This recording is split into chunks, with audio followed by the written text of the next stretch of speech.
बराबर है। अब यहां आ जाओ वापस। जब हमने E plus Q E minus Q को कंपोनेंट में रिजॉल्व किया तो आपने देखा प्लस क्यू माइनस क्यू के बराबर है, तो उनके ये वाले ऑपोजिट हैं और इक्वल हैं, तो दोनों एक दूसरे को क्या करेंगे, cancel.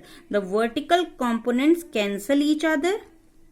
Vertical E plus Q sine theta, E minus Q sine theta, sine theta तो इक्वल हैं, प्लस क्यू माइनस क्यू भी बराबर हैं, तो ये दोनों एक दूसरे को क्या करते हैं, being equal and opposite cancel each other. ये दोनों जो हैं ये being in the same direction they will get added up, मतलब इनके कॉस थीटा वाले कंपोनेंट क्या हो जाएंगे, एड अप। तो नेट फील्ड हमें किन की वजह से मिलेगी, हॉरिजॉन्टल कंपोनेंट की वजह से मिलेगी। क्लियर।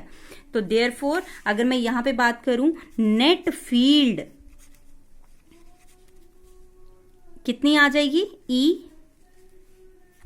क्या लिखेंगे, E plus Q sine theta cos theta, E minus Q cos theta, तो E plus Q minus Q बराबर है, तो 2E क्यू कॉस थीटा लिख सकती हूं, क्योंकि दोनों कंपोनेंट सेम डायरेक्शन में हैं और बराबर हैं, क्योंकि E plus Q minus Q के बराबर है और कॉस थीटा तो बराबर है ही है, तो दोनों को मैं क्या लिख सकती हूं, अगर नेट फील्ड दोनों सेम डायरेक्शन में they will get added up, the horizontal component will added up. तो 2E लेट इट बी, इसको हम क्या रख देते हैं, प्लस क्यू ही, E क्यू ही रख लेते हैं, प्लस माइनस दोनों सेम ही हैं, तो E Q cos of theta. Net field यही बनेगी ना बच्चे, क्योंकि this component plus this component, तो ट्वाइस लिख देते हैं, क्यों, दोनों कंपोनेंट आपस में बराबर हैं, तो ये आ गया हमारे पास।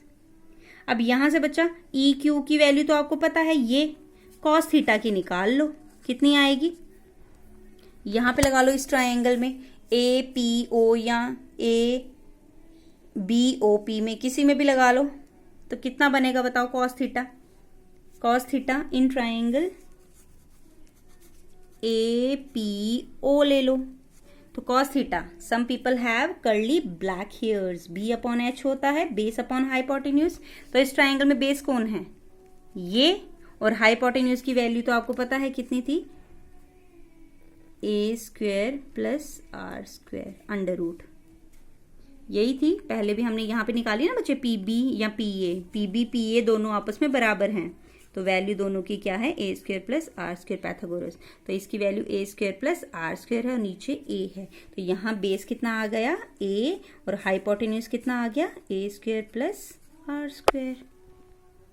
ठीक है, डायग्राम बिल्कुल क्लियर बनानी है और बड़ी डायग्राम बनानी है, so that every component is clearly visible. Clear. चलिए अब पुट करेंगे इसमें, तो बताइए क्या बनेगा, अगर मैं यहाँ पे पुट करती हूँ E, तो ट्वाइस तो है, E क्यू की वैल्यू यही वाली लिखेंगे, that is 1/4 pi epsilon naught Q upon R square plus A square या A square plus R square. ठीक है, और साथ में कॉस थीटा की वैल्यू ये, that is A upon under root A square plus R square. बच्चे A square plus R square लिखो या R square plus A square लिखो, एक ही बात है। ठीक है, तो ये आ गया Q इंटू 2A, इसको ऐसे लिख देते हैं, 2Q पहले लिख दिया, 2A मैंने बाद में लिख दिया, अपॉन 4 पाई एप्सिलॉन नॉट, अब ये R square plus A square है और रूट को बच्चे कैसे लिखते हैं, 1/2, तो इसको मैंने लिख दिया 1/2।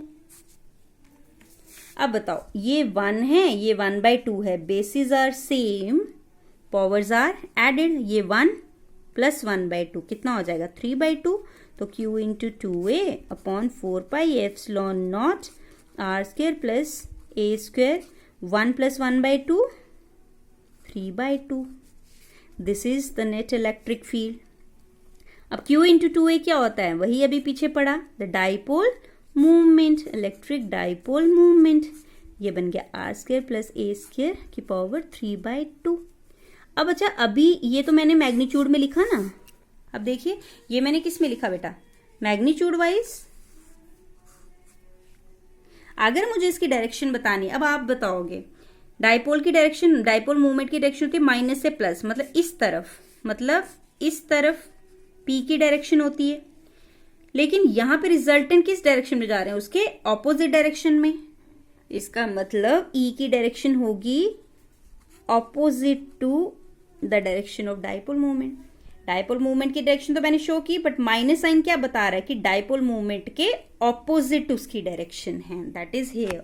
पी की डायरेक्शन यहाँ को है, डाइपोल जो नेट फील्ड है वो उस तरफ को जा रही है, तो दोनों ऑपोजिट हैं, तो माइनस साइन यहाँ पे मुझे ऑपोजिट नेचर बताता है। क्लियर बच्चा? तो लिख देना है electric field is opposite to the direction of the dipole movement. Clear? Minus sign signifies that only. अब अगेन जैसे पीछे हमने किया, if a is very much less than r then a square can be neglected। Numericals के लिए यही use किया जाता है, नेग्लेक्टेड। तो ऊपर नेग्लेक्ट कर दो, a स्क्वेयर को 0 मान लो, जो बचा यहाँ r स्क्वेयर है और ये पावर 3/2 है। What will you gate? p, यहाँ p वेक्टर फॉर्म में लिखो, नहीं लिखो मर्जी है, इंग्लिश में भी लिख सकते हैं, just that is it is opposite to the direction. R square इसको 0 मान लिया तो सिर्फ पावर कितनी बच गई? 3/2। अब आपको होता है 2 और square cancel, what will you get? Minus p cap upon 4πε0 r cube. This is the last formula. पहले वाले में फॉर्मूले में क्या आया था बच्चे? अगर हम दोनों को कंपेयर करें, देखिएगा अभी दोनों को कंपेयर करें तो फॉर्मूला था, यहाँ पे फॉर्मूला था 2p/4πε0 r क्यूब। अगर मैं माइनस साइन डायरेक्शन ना देखूं तो यहाँ पे इलेक्ट्रिक फील्ड किसके बराबर आई? p/4πε0 r cube. मतलब वहां पे ट्वाइस था, यहाँ ट्वाइस नहीं है। मतलब एक्सियल लाइन पे फील्ड स्ट्रांग होती है, इक्वेटोरियल पे फील्ड थोड़ी वीक होती है।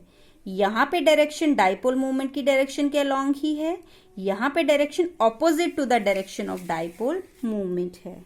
Clear? This is the last formula and this is how you can find out the electric field due to a dipole on the equatorial line. Just take the screenshot. बेटा axial line and equatorial line पे electric field जो हम note करेंगे वो बहुत important question है। Remember, एक question जरूर आता है 3 मार्क्स का इसमें से। अब यहाँ पे भी E और R क्यूब क्या है? इन्वर्सली प्रोपोर्शनल है। कभी ग्राफ आए तो आपको इन्वर्सली प्रोपोर्शनल शो करके दिखाना है। R क्यूब, यहाँ इलेक्ट्रिक फील्ड, और यहाँ पे the graph will be this, right? चलिए अब दोनों को अगर हम कंपेयर करें E एक्सियल और इक्वेटोरियल पे, तो E एक्सियल बेटा कितना आया? E एक्सियल ऐसे लिख लेते हैं, आपको पता है कितना है? 2p, मैग्नीट्यूड वाइज लिखे तो 2p/4πε0 r cube. And what is E equatorial? वो कितनी आई थी? सिर्फ p/4πε0 r क्यूब। इसका मतलब है E axial is equal to twice of E equatorial, right? This is the relation between the two. ठीक है बेटा, ये दोनों के बीच का रिलेशन आ गया। Hope you have understood. एक बार मैं फिर से इसको रिपीट कर रही हूँ, देखिएगा। हमने इक्वेटोरियल लाइन लिया, सेंटर से जो परपेंडिकुलर एक्सिस होती है, let R be the distance from the P point. Positive charge लेते हैं, बेसिकली टेस्ट चार्ज, तो पॉजिटिव रिपेल करेगा तो फोर्स विल बी हियर, तो इलेक्ट्रिक फील्ड भी उसी डायरेक्शन में। माइनस प्लस अट्रैक्ट करेगा तो field will be along this direction. अब दोनों कंपोनेंट में रिजॉल्व किए, the vertical component being equal and opposite cancel each other, the horizontal components add up, the formula will be and E plus Q, E minus Q दोनों आपस में बराबर हैं। Clear? तो ऐड अप हो गए इसके हॉरिजॉन्टल कंपोनेंट, तो twice E Q cos theta की वैल्यू निकाली, पुट किया, you will get the answer, right? Hope you have understood both the question part, this and your axial line question, right? Derive it 2 or 3 times until you learn the whole derivation and solve numericals. Our next portion will be the numericals on this axial line and equatorial line. Thank you very much.